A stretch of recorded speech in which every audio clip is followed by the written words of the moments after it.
कहानी स्टार्ट होती है और हमें एक गॉडेस का स्टैचू दिखाया जाता है, यानी कि एक देवी की मूर्ति को दिखाया जाता है जो कि अनाज और दौलत का सिंबल थी और ये दुनिया का मानने का एक जरिया था कि वो अपनी दौलत को पैदा करती और बांटती है। और अब इस मूवी में ऐसा माना जाता है कि जब ये दुनिया नहीं बनी थी तो इस देवी ने बहुत सारे बच्चों को जन्म दिया, यानी कि पैदा किया था। यहाँ पर जो इसका पहला बेटा हस्तर था जिससे वो बहुत ज्यादा प्यार करती थी, लेकिन वो इसकी सारी दौलत, अनाज और इसकी पावर्स को खुद लेना चाहता था। उसने अपनी माँ से सारा सोना तो ले लिया, लेकिन जब वो बाकी अनाज को लेने लगा तो उसके बाकी बहन भाइयों ने उस पर अटैक कर दिया और उन लोगों ने अनाज को बचा लिया। और यहाँ पर उसके बहन भाई उसे मारने ही वाले थे, लेकिन जो हमें मूवी के स्टार्ट में दिखाई जाने वाली मूर्ति है उसने उसको बचा लिया। पर अब उसकी लालच की उसको ये सजा मिली कि कोई भी वहाँ पर उसकी पूजा को नहीं करेगा। और सालों गुजर जाते हैं और वो अपने बेटे को अपने अंदर छुपा कर रखती है। अब वो जगह तुम्बाड़ जहाँ पर उस मूर्ति ने अपने बेटे को अपने साथ रखा हुआ था, तभी वहाँ पर वो लोग उस जगह को टेम्पल बना देते हैं और वो हस्तर की पूजा करने लगते हैं, जिसकी पूजा यानी कि इबादत करने से मना किया गया था। क्योंकि सब लोग अब उसकी पूजा करने लग गए थे तो ये देखते हुए उनके बाकी देवताओं को यानी कि बाकी गॉडेस को गुस्सा आ जाता है। इस वजह से जिस जगह पर हस्तर का टेम्पल बनाया गया था, अब वहाँ पर बाकी देवताओं ने उस गाँव को कर्ज में ले लिया और अब इस वजह से उस गाँव में बहुत ज्यादा बारिश शुरू हो गई जो कि कभी नहीं रुक रही थी।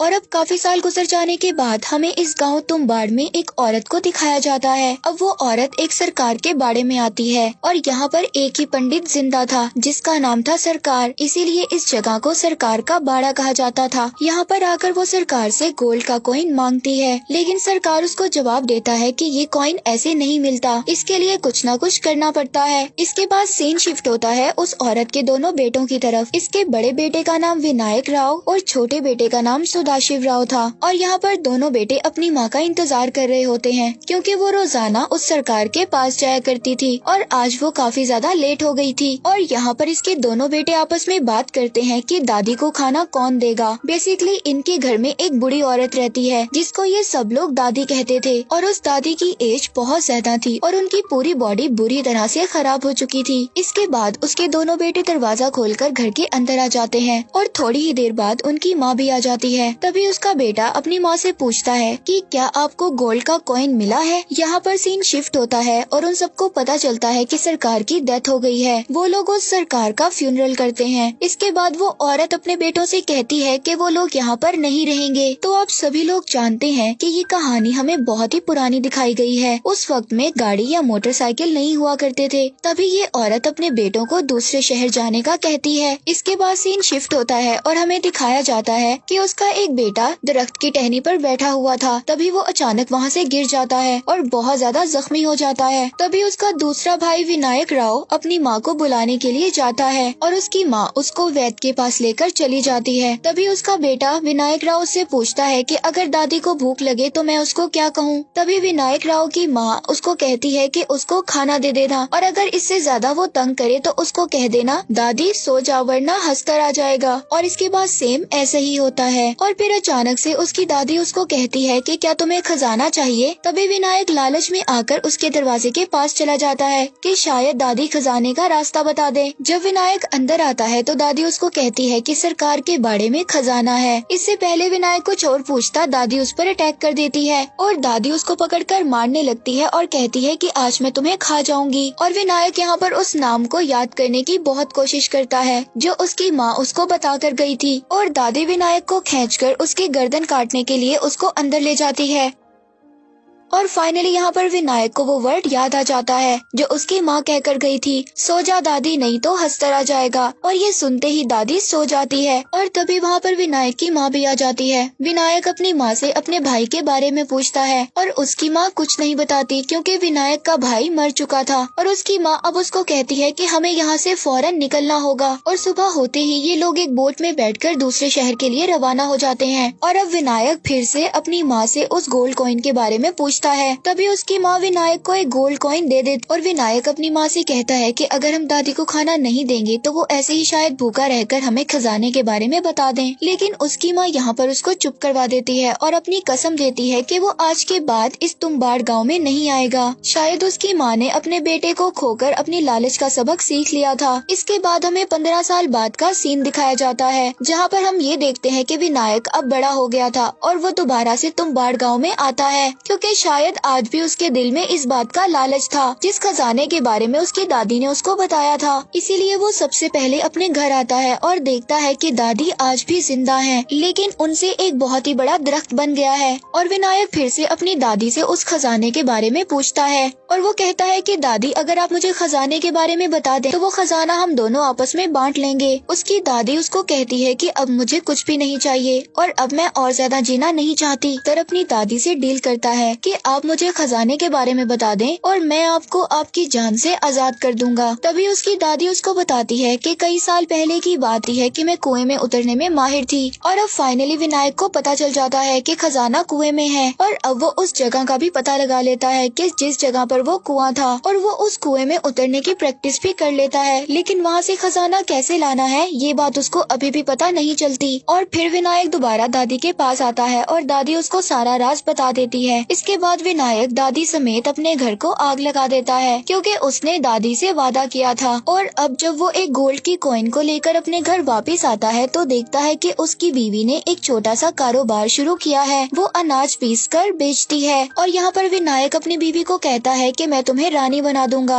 अब हमारे पास बहुत ज्यादा पैसे आने वाले हैं और हमारे यहाँ पर दिन बदल जाएंगे और हम बहुत ज्यादा अमीर होने वाले हैं। और फिर विनायक अगले दिन अपनी हालत को ठीक कर उस पंडित के पास आता है जिससे उसने कर्जा लिया था। वो उसको वो गोल्ड की कॉइन दिखाता है और उससे पूछता है कि ये कितने पैसे की है और यहाँ पर विनायक अपना कर्ज वापस कर देता है जो उसने पंडित से लिया था। और अब विनायक इसी तरह कुछ दिन बाद तुम्बाड़ गाँव जाता और वहाँ से कुछ गोल्ड की कॉइन्स लेकर आ जाता और उनको शहर में आकर बेच देता था। इसी तरह वो दिन ब दिन अमीर होता जा रहा था और इसी तरह विनायक का घर भी बदल गया था और उसकी कंडीशन भी काफी अच्छी हो गई थी। और अब उस पंडित के दिल में भी लालच था जिसके पास से विनायक ने कुछ पैसे लिए थे और अब वो पंडित विनायक के पास जाता है और उसको कहता है कि वो उसे अपने काम में हिस्सेदार बना ले। लेकिन विनायक उस पंडित की बात को नहीं मानता। अब उस पंडित के दिल में लालच था कि वो भी तुम्बाड़ गाँव जाकर गोल्ड की कॉइन्स को लेकर आए। तभी वो पंडित 2 दिन के लिए एक औरत को पैसे देता है कि वो विनायक के साथ रहे, तभी वो तुम्बाड़ गाँव जाकर उस खजाने का पता करेगा। लेकिन वो लड़की और ज्यादा पैसों के लालच में विनायक को सब कुछ बता देती है। इसके बाद सीन शिफ्ट होता है तुम्बाड़ गाँव की तरफ। वहाँ पर हम पंडित को देखते हैं जो अब तुम्बाड़ गाँव में पहुँच गया था। इसके पीछे ही विनायक भी आ जाता है जिसकी नजर सिर्फ पंडित पर थी। लेकिन विनायक जानबूझकर उस पंडित को सब कुछ दिखाता है कि वो किस वक्त क्या करता है। और वो पंडित देखता है कि विनायक एक कुएं में उतरता है और उसके कुछ देर बाद वहाँ से बहुत ज्यादा गोल्ड की कॉइन्स लेकर आ जाता है और अब वो पंडित भी ऐसा ही करता है। इसके बाद पंडित कुएं में उतरकर काफी आगे जाता है क्योंकि रास्ता बहुत ही ज्यादा तंग था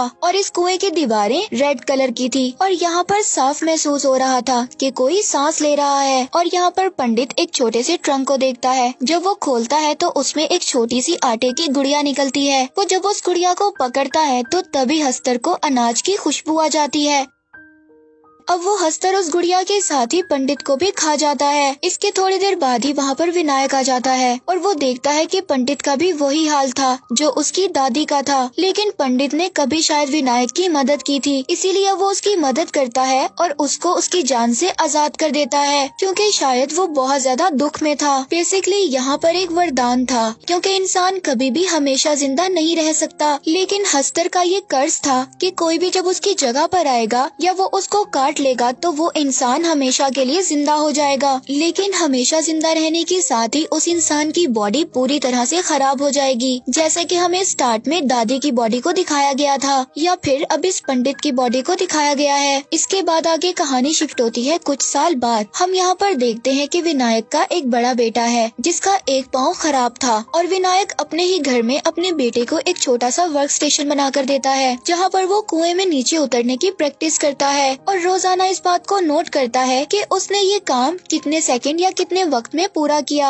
और अब यहाँ पर गवर्नमेंट ने उस गांव को अपने अंडर लेने का फैसला कर लिया था। और अब जब ये बात विनायक को पता चलती है तो वो बहुत ज्यादा परेशान हो जाता है कि अब वो कैसे वहाँ पर जाकर गोल्ड की कॉइन्स को लेकर आएगा, क्योंकि विनायक अब बूढ़ा होता जा रहा था। इसीलिए अब वो अपने बेटे को इस चीज की ट्रेनिंग देना स्टार्ट करता है। और अब विनायक अपने बेटे को लेकर तुम्बाड़ गाँव आ जाता है और उसको यहाँ पर लाकर आटे की गुड़िया बनाना भी सिखाता है और कहता है कि तुम आटे की गुड़िया में थोड़े से पत्थरों को भी शामिल कर देना, क्योंकि हस्तर खाते हुए काफी टाइम लगाएगा और चोरी करने में भी वक्त मिल जाएगा। अब विनायक और उसका बेटा जब कुएं के अंदर जाते हैं तो विनायक का बेटा अपने पास गलती से एक आटे की गुड़िया को रख लेता है, जिसे देखकर हस्तर वहाँ पर फौरन आ जाता है। इसके बाद विनायक और उसका बेटा ऊपर आ जाते हैं और विनायक अपने बेटे को डांटता है, लेकिन विनायक के बेटे ने वहाँ से एक गोल्ड की कॉइन्स को उठा लिया था। इसके बाद विनायक का बेटा कहता है कि हम हस्तर को एक ही गुड़िया देते हैं, अगर इसी तरह हम हस्तर को बहुत ज्यादा आटे की गुड़िया दें तो वो उनको खाने में बिजी हो जाएगा और हम बहुत सारा गोल्ड वहाँ से ला सकते हैं। और फिर अगले दिन विनायक और उसका बेटा अपने प्लान पर इम्प्लीमेंट करते हैं। इसके बाद विनायक और उसका बेटा बहुत ज्यादा आटा लेकर तुम्बाड़ गाँव की तरफ चले जाते हैं और वो दोनों उस कुएं के बाहर बैठकर बहुत ज्यादा गुड़िया बनाते हैं। और अब वो जैसे ही कुएं में उतरते हैं वो ट्रंक के इर्द गिर्द आटे का घेरा बना देते हैं, जिसकी वजह से हस्तर उनके करीब नहीं आ सकेगा और वो बहुत सारी गुड़िया को वहाँ पर फेंक देते हैं। और वो जैसे ही इन गुड़िया को फेंकते हैं तो जितनी ज्यादा गुड़िया होती हैं वहाँ पर उतने ज्यादा हस्तर आ जाते हैं, लेकिन जो उन लोगों ने आटे का दायरा बनाया था उसके पास हस्तर नहीं आ सकता था, क्योंकि उसका रीजन ये था कि हस्तर ने अपनी माँ से सारी दौलत ले ली थी, लेकिन जब वो अनाज लेने लगा था तो उसके भाइयों ने उस पर अटैक कर दिया था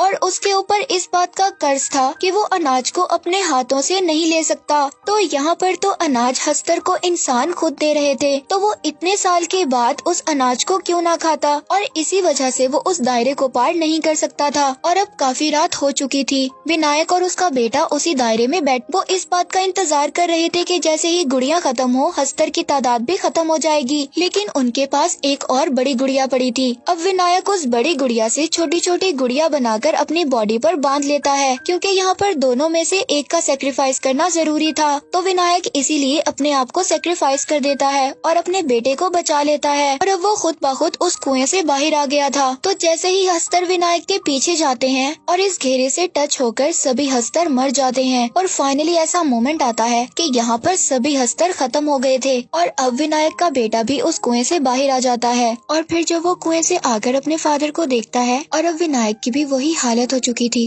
जो कि उसकी दादी और उस पंडित की थी। और यहाँ पर वो अपने बेटे को गोल्ड की कॉइन्स की एक थैली देता है। विनायक अपने बेटे से कहता है कि तुम्हें यही सब चाहिए था, लेकिन तभी विनायक के बेटे को उसकी कही हुई बात याद आती है कि हमें ऐसी जिंदगी का क्या फायदा, हम हस्तर के वरदान से जिंदा तो हो जाएंगे लेकिन ऐसी जिंदगी का क्या फायदा जो बहुत ज्यादा दुख और तकलीफ में हो। और यहाँ पर यही सब सोचकर वो अपने फादर की बॉडी को जला देता है। और इस मूवी से हमें ये मॉरल मिलता है, ग्रीड इज अ कर्स, लालच बुरी बला है। और यहीं पर मूवी एंड हो जाती है।